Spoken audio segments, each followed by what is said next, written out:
There is so much more to fantasy romance than Akotar and Fourth Wing. So for today's video, I want to recommend you some quick and easy fantasy romance reads. So hi and welcome back to my channel, my fellow fantasy book lovers, or if you're new here, hi and welcome.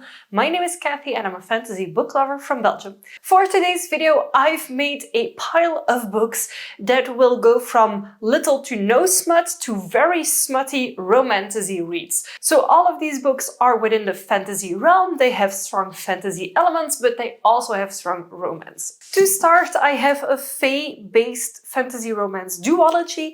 This is actually a young adult duology. It is These Hollow Vows and These Twisted Bonds. There's also other cover art with the characters on it.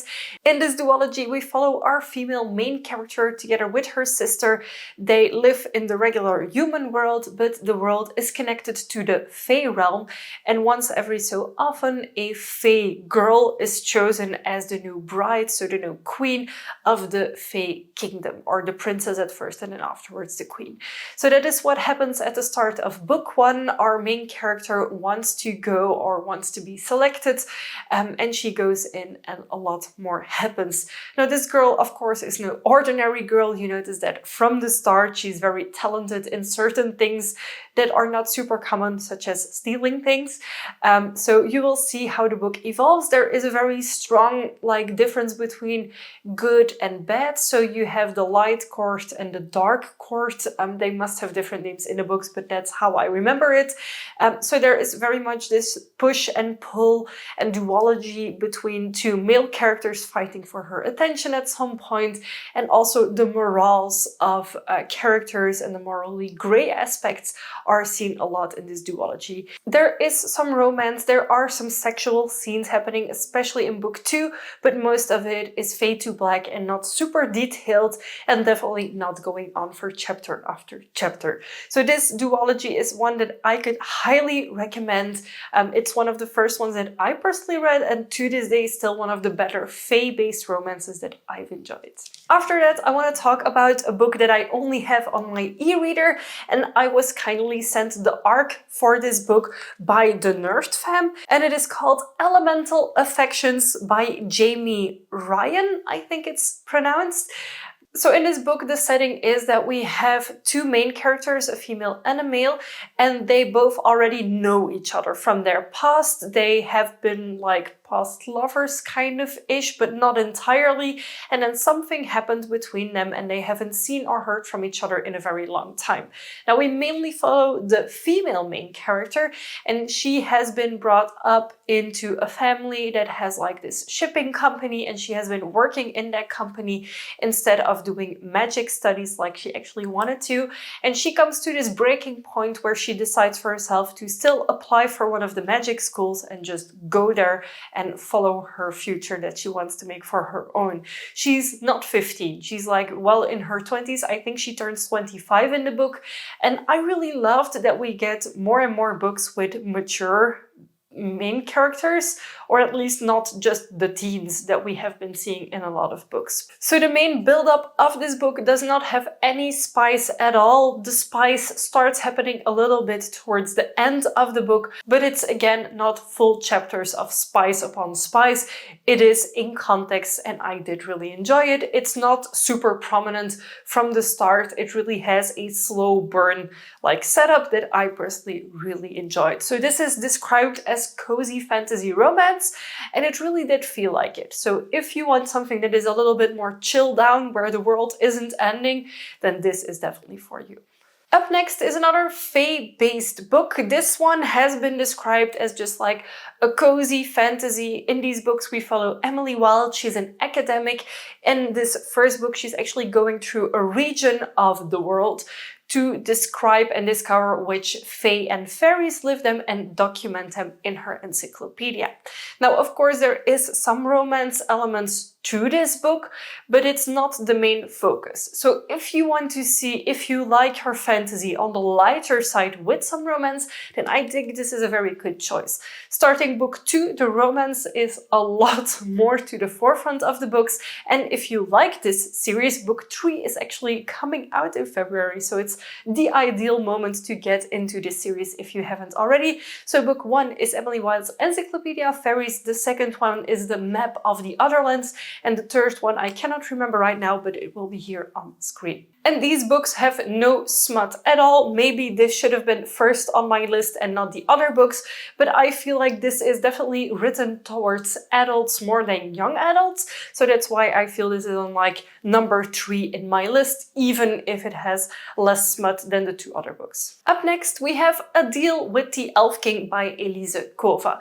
This is one of the other fae-based stories that I did enjoy, but didn't feel was like too heavy on the romance and on the smut. So in these books we have our female main character. She lives in a tiny town where every X amount of years a new queen to the Fae realm is chosen to serve as like a power liaison is the best way that I can describe it. And usually the female knows this in advance because there are signs that she has like magical powers and abilities.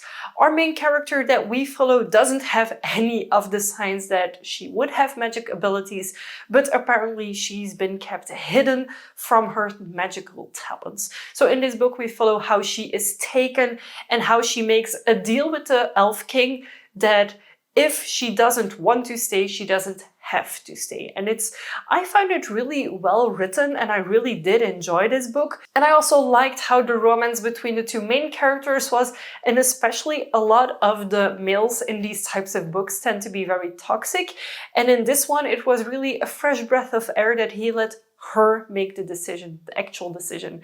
He's not a Tamlin. If you have read ACOTAR, you know what that means. And in this book, the spicier stuff happens towards the end of the book. I cannot recall at this particular moment if it was very much in your face spice or not, because it has been a while since I read it. I do remember that I really liked the romance line between the 2 main characters. All of the books from now on will contain more spice than the previous one, so be warned. The next book is 6 Scorched Roses by Carissa Broadbent. This is the in-between novel between Serpent and the Wings of Night and Ashes and the Star-Cursed King, but this definitely can be read on its own as well. And honestly, it doesn't really spoil anything from the 2 books. It will just give you more context if you have read Serpent and the Wings of Night and Ashes and the Star-Cursed King. In book 2, the 2 characters from this book are in book 2, so in Ashes and the Star-Cursed King. In this book, however, we follow Lilith. She is a human girl living in a cursed town, and she's trying to find a cure for that curse. She has been working on it for years, trying to develop formulas, trying different ingredients. And the next thing that she wants to try now is to use vampire blood to formulate her cure. Lucky for her, there is exactly 1 vampire in the vicinity, and she goes to him to ask for help to exchange 6 vials of blood for 6 roses.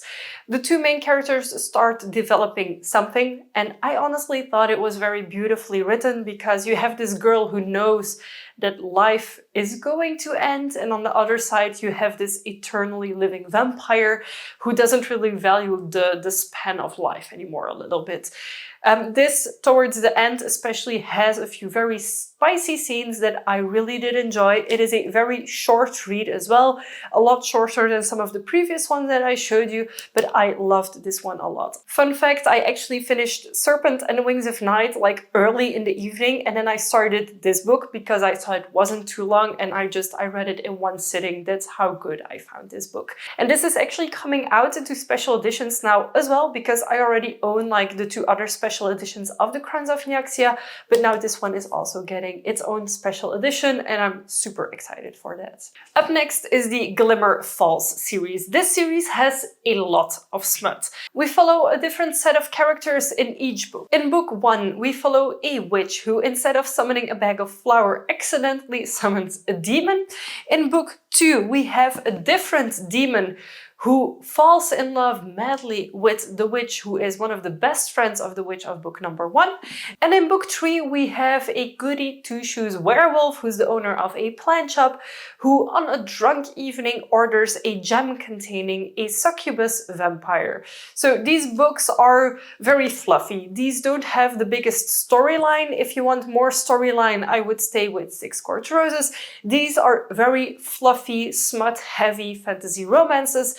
There is build-up in each book, but the main focus is the relationship of the two people involved. And yes, these books are a little over 300 pages each, but they read so fast. For me, these were all 1 or 2 day reads, and I think for you they will be too, because once you get hooked on their stories, you will want to know how it ends. And now we're getting into the final 3. First of all, we have Mountains Made of Glass and the second book in the same series, which is called Apples Dipped in Gold. These are very short reads. They all involve one of 7 fae princes and a girl. So these are dark fantasy romances. This is different from all of the other books that I've mentioned so far. These actually have more brutal scenes, so if you're sensitive to that, read the disclaimer at the beginning of the book before you decide if you want to read it or not, because there could be triggers for some people in these. So this is fae-based, very smutty, very short romantasy reads. From the same author, there is also the Adrian X Isolde series. This is a vampire-based series. So Adrian is the vampire king conquering the lands, among which is the one of Isolde, and her father is the king of her region. They decide to make a pact between them, but therefore she has to marry him. And I think the romance in this book is actually not that bad. There's really worse books. Now, I know this book and the second book, Queen of Myth and Monster, are both around 350 to 400 pages, but it is written with so much fast-paced things happening that you just want to keep on reading. Also, there is a lot of smut. I hope you remember it when you pick this up. There is a lot of smut. Now, Scarlett St. Clair is also the author of the Hades x Persephone series. It's not a series that I personally enjoyed. It did have good smut, but I would personally pick just one POV and not the 2 POVs. So I would either stick to the Persephone-based books or the Hades-based books, but I definitely didn't see like the added value of having them both. So I think that basically all Scarlett St. Clair books are smut. And then the final book series I feel has the most smut, but is also fantasy romance. And honestly, I really liked the body types and more like normal representation of people in these books. So this is the series That Time I Got Drunk And. So the first book is A Time I Got Drunk and Saved a Demon. The second book is A Time I Got Drunk and Heated a Love Potion at a Werewolf. And the third book, I think, is Saved a Human. I have it on my shelves, but I haven't read it yet. That will be for somewhere in February. But these books are very quick and easy, short, smutty romantasy reads. So if you want something that has a lot of action but still is a very short read, I can highly recommend these. I read these in one sitting because they are written very easily. There is enough plotline going on that I want to keep on reading, but there's also enough smut and romance to break it up. Needless to say, I really love these. I think together with the Glimmer Fall series, they are one of my favorite current smutty romantasy reads that focus on the romance and not on the fantasy story. I do love my fantasies. I do also love epic fantasies and books that have barely any smut, but if I want smut, this series is it. So in this video, there's a little bit for everyone. I will put in the description box of this video links to all of the books. I will also put with it if it is fae-based, vampire-based, like basic magic, so not specifically fae or vampires or anything, and also in amount of 0 to 5 chili peppers, how spicy I found these books to be, so that you have an idea of what you're getting into. And I truly hope that you find something new and fun to read. Of course, if you have any other fantasy romance recommendations, feel free to let me know in the comments down below. And if you really enjoyed one of these books as well, and if you want to recommend it to more people, let us know in the comments as well, because in the comments I see a lot of very good recommendations, and sometimes even you recommending books to each other, which is something that honestly makes me very, very happy. If you enjoyed this video, give it a big thumbs up, and if you haven't already and you'd like to be, feel free to subscribe to my channel. I make new videos every week and I would love to have you for every single one of them. Thank you so much for watching and happy reading. Bye!